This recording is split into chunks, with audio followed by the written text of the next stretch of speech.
wabarakatuh. Good morning student, welcome to science class.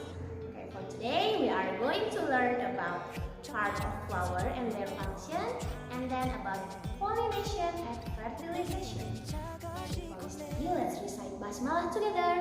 Bismillahirrohmanirrohim.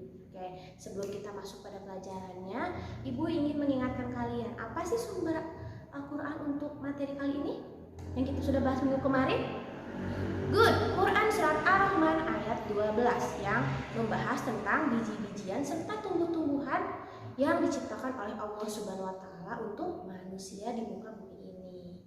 Nah, sebelum kita masuk pada bagian-bagian bunga atau part of flowers, kita akan membahas dulu tentang penyebaran biji atau dispersed seeds.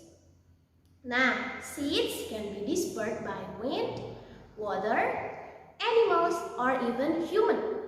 Jadi, penyebaran biji itu bisa dilakukan oleh wind, angin, water, animals, or even human.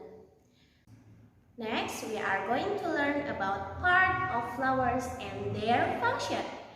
There are four main parts of flowers. They are sepals, petals, stamens, and carpel. First, sepals. Sepals is the part of flower that are outside the flowers, and it's kind of look like leaves. Jadi bentuknya itu seperti daun dan terdapat di bagian luar bunga. Nah, the function of sepals is to protect the flowers until it opens.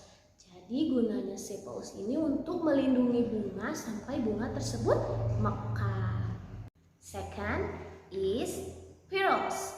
Petals attract insects and other animals to come to flowers with their colors and their smell. Jadi petals ini gunanya untuk mengundang berbagai macam serangga untuk datang ke bunga dengan bau dan bentuk mereka yang berwarna-warni. Jadi kalau misalkan dalam bahasa petals itu kita sebut mahkota yang suka berada pada bunga yang berwarna-warni.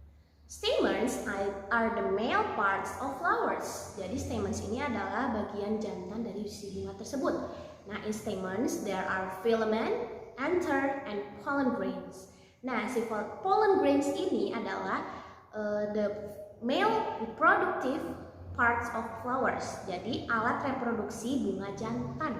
Nah, jadi si pollen grains ini nanti berfungsi untuk reproduksi pada bunga. And the last one is carpel. Carpel is the female part of flowers. Jadi carpel ini adalah bagian betina pada bunga. Nah, in carpel there are stigma, style, and ovary. In the ovary there are ovules. Ovules ini fungsinya adalah to protect the reproductive female part of flowers yang disebut egg cells. Jadi kalau misalkan pada bunga itu ada dua jenis reproductive part. Kalau yang jantannya disebut pollen grain, yang betinanya kita sebut egg cells. Nanti kedua hal ini akan membantu perkembangbiakan bunga. Next, we are going to learn about pollination and fertilization. Nah, untuk pollination and fertilization ini adalah salah satu bagian dari perkembangbiakan tumbuhan berbunga. Nah, kedua hal ini terjadi pada bunganya. Jadi proses ini terjadi hanya pada bagian bunganya saja. First, we are going to learn about pollination. Pollination is the process which is the move of pollen grain from the stamens into the carpel. Atau lebih jelasnya itu, jadi si perpindahan dari pollen grains dari anther to the stigma. Nah, sedangkan si anther ini kan bagian dari male parts ya, bagian dari bagian dari jantannya bunga. Nah, jadi dari bagian jantannya bunga, si pollen grain berpindah nih ke bagian betinanya bunga, ke stigma. Bertemulah pollen grain dengan bagian betina dari bunga. Nah, proses inilah yang kita sebut pollination. Nah, pollination ini biasanya proses ini dibantu oleh humans, animals, wind, or water.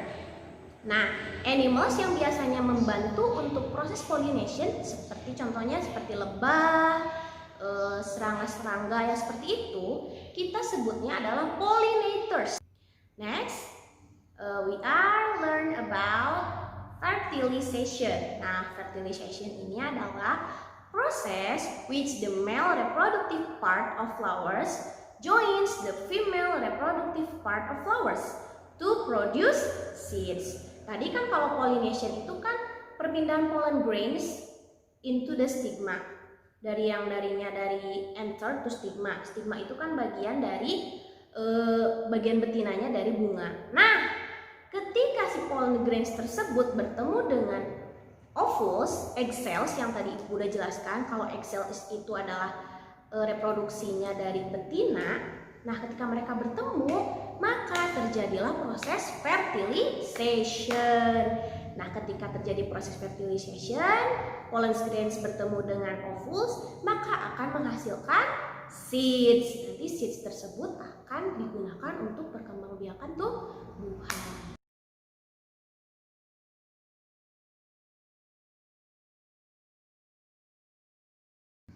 Okay kids, that's enough from me for science class today. After studying, let's recite Hamdalah. Alhamdulillahirrabbilalamin. Okay, kids, don't forget to keep learn and learn always every day. To keep pray and pray. Jangan lupa juga stay healthy and then stay at home. See you next week. Wabillahi taufiq wal hidayah. Wassalamualaikum warahmatullahi wabarakatuh.